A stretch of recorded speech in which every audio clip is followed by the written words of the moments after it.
Good morning, everybody. Welcome to Chester ARP Church Devotional Podcast. Thanks for joining us.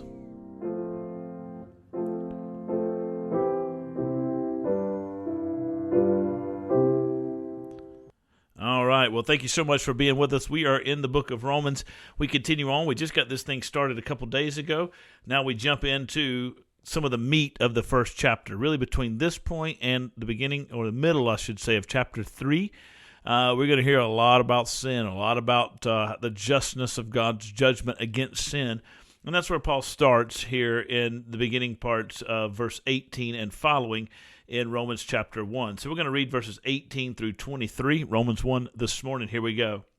For the wrath of God is revealed from heaven against all ungodliness and unrighteousness of men, who by their unrighteousness suppress the truth. For what can be known about God is plain to them, because God has shown it to them. For his invisible attributes, namely his eternal power and his divine nature, have been clearly perceived ever since the creation of the world, in the things that have been made, so they are without excuse. For although they knew God, they did not honor him as God or give thanks to him, but they became futile in their thinking, and their foolish hearts were darkened. Claiming to be wise, they became fools, and exchanged the glory of the immortal God for images resembling mortal man and birds and animals and creeping things. Now, Paul here is starting to lay out his argument as to why we need Jesus.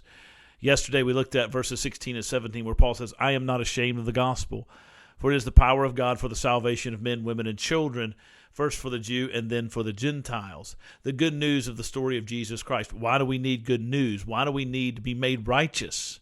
Right, verse 17, Paul says these words, for in the gospel the righteousness of God is revealed from faith for faith, as it is written, the righteous shall live by faith. You may ask the question, why do we need righteousness? Why is that word so important? And what does righteousness mean? Righteousness means right, doing things the right way, right living, being declared right in the presence of God. Why do we need that? Well, verse 18 of chapter 1 says, all of us by human nature have become unrighteous. We don't do the right things. God has created us. God has revealed himself to us. God has made himself known to us through the creation and through the scriptures. And yet we have chosen to walk away from him. We have chosen to do things opposite of who he is. So in verse 18, he talks about the wrath of God, which is the judgment of God, being rightly poured out on unrighteousness and ungodliness. Those two words go together, ungodliness and unrighteousness.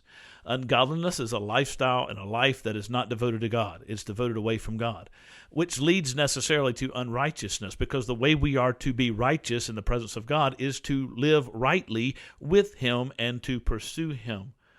Now, verse 19 says, for what can be known about God has been plainly known since the foundations of the world. God has made it known to us. He's made it visible. Particularly, verse 20 says, his invisible attributes, his eternal power, his divine nature.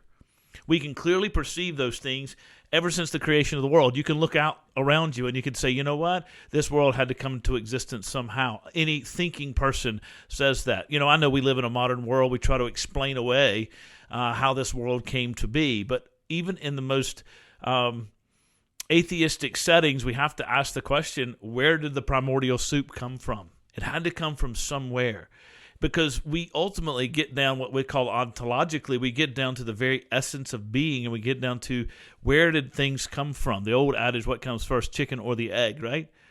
And so it's one of those questions that ultimately we have to answer. And God says, I've made it known to you. When you look around, you can tell us everything has a beginning, everything has order, and I've made it known to you. I have eternal power, I have divine nature. It's been perceived, and so therefore without excuse. The problem is, though we can see that, in our sin, we decided to suppress the truth. Why do we suppress the truth? Why do we hide the truth, put the beach ball under the water, as it were? Because one, we can, and two, if we suppress that truth, then we have the ability to do whatever we want to do. Because if God created us and if God created us, we have a responsibility to him. But if we want to suppress that and we want to act as if he didn't, then we can do what we want to do. We don't owe him any obedience. We don't owe him any responsibility. And so we have exchanged the immortal God. We know we need to worship, but because we don't want to worship the God who made us, we turn our attention and worship the things of the world, idolatrous actions. And so we exchange the glory of God for idols and for the world in which we live. That's a challenge. Paul says that's for everyone. And justifiably so, God will bring judgment upon those who refuse to turn and follow him. That's just the reality. We're without excuse in the presence of God, and there are consequences for those actions. That's kind of a depressing thing, but we know that God loved us enough to give us Jesus, and Paul will build us to that point. But right now, we need to understand the reality of the world in which we live and the reality of sin. You guys have a great day. God bless you. I'll see you tomorrow as we continue on in Romans chapter 1. Take care.